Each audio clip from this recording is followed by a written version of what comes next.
Back on the Young Turks. Now we're going to talk to Christopher Rowland. He's the Boston Globe's Washington bureau chief, and he's been following this health care bill going through the Senate, and now, of course, it passed today, 60 to 39. Chris, first of all, welcome to the Young Turks. Oh, great. Happy to be here. Thanks for having me on. No, we really appreciate your time, especially on Christmas Eve. So let me start on a downer note. The Democrats are celebrating like they just got the best president in the world on Christmas Eve. And they're congratulating one another and saying what a legend Harry Reid is for getting this passed. And I understand the upsides of the bill, and I understand that it was quite an accomplishment. Now, having said that, are they making a tactical mistake right now by celebrating this so much and building up expectations? And if those expectations are not delivered, are the American people going to turn around and go, well, you told us it was like the greatest thing since sliced bread? Well, no, I don't think that they're making actually a short-term tactical mistake. I mean, this has been a really grueling and difficult battle, and I think that the Democrats deserve their moment here where they can slap each other on the back and say that they've done an amazing job and they've passed their bill. That should probably only last about maybe till Christmas morning when they, open their presents, because the hard work is really yet to come when they start, trying to resolve the differences between the House and the Senate bill. The Republicans are going to be using this as a bludgeon against them for, throughout the build-up to the 2010 midterms. There are so many landmines, potholes, and booby traps that could really sour the deal here for the Democrats. They're going to have to be really on their guard. Well, I agree with that. Before we get back to the politics, let me ask you a policy question on the conference when they try to merge the Senate and the House bills. My sense of it is, and I talked about this in the last segment, is that the one concession, a big concession that the House might get is to switch over from the excise tax to taxing wealthy Americans to make up for the difference for the subsidies, et cetera, because of union pressure in the House. Do you think have you seen inklings of that as the possible compromise here, or no? It's hard to say at this point. I really think that I have not seen the outlines of a deal emerging. I think that this excise tax is definitely something that the unions are going to be battling hard on. They really don't like it. But the moderates in the Senate are really going to be hard pressed to pass this sort of more broad sweeping tax on the wealthy that the House bill has. And I think that I just don't, I can't say, I would not want to get out my crystal ball on that. I do think the unions obviously carry a huge amount of sway, but ultimately I think the people who are going to be the brokers in the conference, once again, are going to be the moderate Democratic senators. Well, two things about that. One, people always call them moderate or centrist Democrats, as you did there, and I get why. I mean, it's a natural instinct to call them that. But when they, in this particular case, when their main objective is to protect the wealthiest Americans, that doesn't really make them moderate or centrist. It just makes them, when they protect the corporations, corporatists, and when they protect the wealthy, just doing the bidding of the people who are paying them. So I don't know why we call them moderate. What's moderate about protecting the wealthiest 1% of Americans? Well, that is just true. I mean, we do sort of tend to use shorthand to try to differentiate between the two sort of branches of the Democratic Party. I mean, the whole city is, awash in lobbying money and there's thousands of lobbyists influencing this bill. There's huge corporations obviously have billions and billions of dollars at stake. The healthcare industry has pumped in about $400 million in lobbying this year. So, the whole process is completely influenced by big lobbying on, up and down, on both on the right and to a certain extent the left. I mean, the Democrats, shunned medical malpractice reform. What's the reason? It's because they have wealthy patrons in the litigation bar. That's almost certainly true. But it's like when you see a special interest on the left being placated, it seems so amazing these days, like that they bother to do that. Which brings us back to the issue of unions. If the unions don't get rid of the excise tax, and they didn't get the public option, and they didn't get card check, man, they got hosed, didn't they? I mean, they're getting nothing. What's their incentive to support Democrats going forward? Yeah, the unions have not had a great year. It's true, and they really helped the president get elected. I think card check is something that maybe they're willing to wait on a little bit. But now if they get the short end on this excise tax as well, it's going to be a tough pill to swallow. There are a lot of efforts in the Senate to try to raise these caps. From 23, on the excise tax, the threshold is $23,000 for a expensive family plan. There's senators who want to make that go higher. So the practical effects may not be as bad as some unionists fear at first. But the danger is going down the road as that starts becoming a lucrative piece of pot of money. That they're going to start, the government will start lowering the thresholds to raise more and more money. This again, remember, we're setting up an expensive program that's going to go, in perpetuity here, and they're going to be looking for money to pay for it for decades. Chris, one more follow-up question to that. I mean, is there any chance that if the unions don't get their way on the excise tax in the conference, that they have the power to be able to defeat it, where they go to their progressive members and say, look, in no uncertain terms, that's it. We're pulling the plug if you don't at least give us this. Is there any chance they have that kind of power or no? My sense is they don't. I think that the Democrats really desperately want to give the president a victory here, and I think that ultimately the progressive wing of the party, the Progressive Caucus, and union supporters in Congress are going to get behind the bill and pass it. There's many risks involved with passing this bill, and they're going to get bludgeoned by Republicans, and there's going to be many controversies to fight out, and it could affect the midterms. But having Obama lose on this and not get a bill at all is a much worse fate. And I think that the Democrats will rally around, cut a deal, and get Obama a victory. So let's go to that next stage then. We're talking to Chris Rowland. He's the Washington bureau chief for the Boston Globe. When we get out of conference and Obama signs it, then we get to that period between now and 2014 where the politics of this is, if anything, going to pick up steam because a lot of the benefits don't start till 2014. And the Republicans have said on the record over and over that they're going to look to repeal it, kill it in every way they can before that gets started. Have they made a political mistake with waiting till 2014? Jesus, I mean, that sounds like it's millennium from now. Well, they had to do it that way because they needed to have the run-up. They needed to get some revenues flowing. They need to get the Medicare cuts in place. For a few years, just to make this thing, keep it under $1 trillion. It's one of those things where, we got to make this plan like $999 billion. So if it gets over $1 trillion, it sounds bad and it's politically unfeasible. So that was one of the main things, was keeping that cost down below $1 trillion or around $1 trillion for over 10 years. So this is the way they had to do it to make the numbers work. It also has the advantage from the president's point of view of kicking in after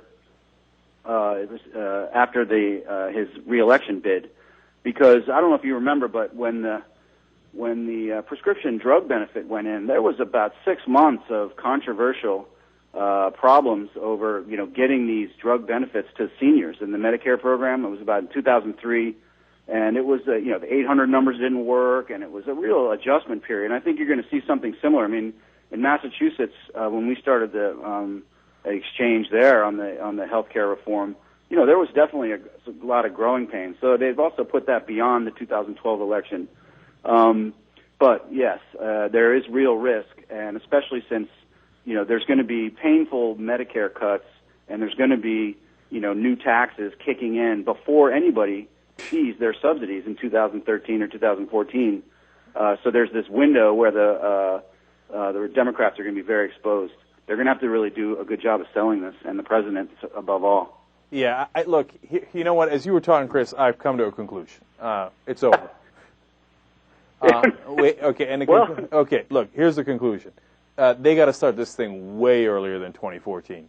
They're never going to make it to 2014. That's a million years from now. And if the taxes start and and all the downsides of the bill start, and you don't see any of the upsides, and people with pre-existing conditions can still be denied. And correct me if I'm wrong, Chris, they can still increase our premiums. They can continue to increase and increase and increase it till 2014. Well, people are going to scream bloody murder, and it's going to look like the worst quote-unquote reform bill in the history of mankind. Well, that is true. I mean, and that is one of the fundamental problems with this whole bill is the lack of price controls, the lack of cost controls, the lack of anything really to hold down premiums. Once everyone's required to buy insurance, the theory is that then the insurance companies would have all these new customers and new people in their insurance pools, so then they could, premiums would come down. But the problem is that that's going to take a while to take effect, and it's all so until you have all the people getting the subsidies and doing that, that's all. Those pressures on the premiums don't happen until then. So, I think the insurance companies will be quickly prohibited from denying people coverage. So that part will be on the books fairly soon. For kids it starts immediately, but for adults, the pre-existing condition ban starts in 2014. So, okay, yeah, I'm telling you, there's huge political trouble here. The thing to look to also is how these exchanges are set up. With the public option gone, and the Medicare expansion gone, which are sort of ideas to try to keep some competition on the insurance companies, how these exchanges work, the nuts and bolts of them, and how strong they are, how much teeth they have, how much regulatory authority they have to impose restrictions and price caps on premiums is going to be really crucial. And that's another key thing to watch in the conference committee, to how the House and the Senate reconcile. They have different versions of these exchanges. The insurance industry, as usual, they like the Senate version better. The House version is tougher. It has a national exchange, has national rules, a national exchange czar, if you will, and the insurance companies are going to be fighting that tooth and nail in the next 6 weeks. Yeah, of course they are, and they're likely to win because they're likely to win in every issue. And if I'm not mistaken, that also starts, the insurance exchange starts in 2014. Right. They're never going to make it to 2014. They're never going to make it. This is crazy. It's terrible politics. I think you're making a persuasive argument that maybe they'll see how it goes in the 2010 midterms. I mean, I haven't heard anybody say this, but if they don't take too much of a beating, if the public seems to be open and enthusiastic, maybe they will dip back in and accelerate it. And so we're almost out of time, Chris, but I think you're right. And let me go back to one quick point that you made. You said, look, they didn't have a choice because of accounting, and I've heard that before, that they had to start it in 2014. And I get the logic of that. But it's not really true, because here's the other way they could have gone. I'm going over $1 trillion. I might go to $2 trillion. It's deficit neutral. What part of that didn't you understand? Are you slow? Now, that would take a strong president, and then he could turn around and say, hey, you know what? We spent $1 trillion in Afghanistan and Iraq combined, and that wasn't deficit neutral at all. That was just $1 trillion hole in our budget, and that was brought to you by Republicans. We're at least responsible enough to pay for it, and it's deficit neutral. Now, that's not the kind of strong president we have. So I guess let me form it let me put it in the form of a question. Is there any chance that we get that strong president at some point in his presidency, or are we going to continue to accept Republican talking points as true and then work off of those? Well, I think that the president has had, he's been dealt a really tough hand. I mean, he ran as a visionary. I think he's governing in a much more pragmatic fashion. You may overlook the stimulus as something that was, he had to do it. It was also quite a feat, and you have to give him credit for doing that, for managing the economy, and for keeping the country out of a depression. We've been looking at the globe. We're doing all sort of retrospective pieces on the year. If he gets this win on healthcare, I think that this will be the first, major victory for him on a major campaign promise that, whether or not you like it, it is a broad expansion of insurance coverage that will happen. It will benefit Americans. They can make a strong argument that this is a good thing, and the president might pick up some momentum, and that could really be valuable in the midterms and heading into the middle of his first term. Yeah. You know, if we but I think that climate change is, he's going to get killed on climate change. I think an important thing to watch is what happens in the Senate with the financial reform regulations. That's going to be a really tough fight, and they're going to be focusing, as I'm sure you've told your listeners, on deficits and reduction and job growth, and those are going to be the main factors. If he can score some victories and get some momentum, he'll be strong. Yeah, no, he won't. He'll lose on those. He'll lose on climate change, absolutely certain. And on financial reform, he'll get another one of these Pyrrhic victories up on the board. Oh, I did financial reform. Did you actually regulate derivatives? No, but they're going to report 10% of them. Oh, thank you. I really appreciate it. So I'm definitely more pessimistic than you are on that.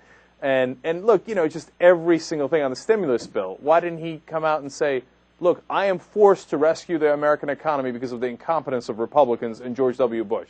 I wish I didn't have to do this. This wasn't on my agenda, but the clown left me with this mess. He didn't set the table like that. And if you don't set the table, it seems like Obama wanted to spend $786 billion because he's a big government spending Democrat. I don't know why he keeps giving him the queen. And if he does, it's not going to turn out well for him politically. Maybe. I think that he on the stimulus he needed Republicans to be on board. That was a very difficult and tough sell, and I think that he probably tactically maybe tried to woo Republicans too much over the summer on health care. I think that backfired on him. Yeah. Well, let's see if he learns his lesson. He probably should have gone, but remember who he's got as his chief of staff. Rahm Emanuel is extremely pragmatic, and he thinks that he knows how Congress works, and they are trying to work the inside game there. And, throwing bombs may make great radio and TV, but, they're trying to work with a Congress that has a lot of Republicans in it and a lot of to use a word you don't like, moderate Democrats that they need to keep on the reservation. Chris, don't get me started again. All right, listen, we'll have you back on the show, and we'll see how it pans out over the next year or so. We'll see if he develops that, in my opinion, backbone. Or maybe he's smart, and I'm misreading it, and that pragmatic approach, as you call it, will wind up working, in which case I'll be thrilled to be wrong, and I guarantee you. You know what, like I said, we'll have you on the show, and I will concede that Rahm Emanuel is a genius, and he had it all figured out. Well, I'd love to come back. It's been really fun. All right. Thanks a lot, Chris. Really appreciate it. Chris Rowland from the Boston Globe. All right. We'll be right back.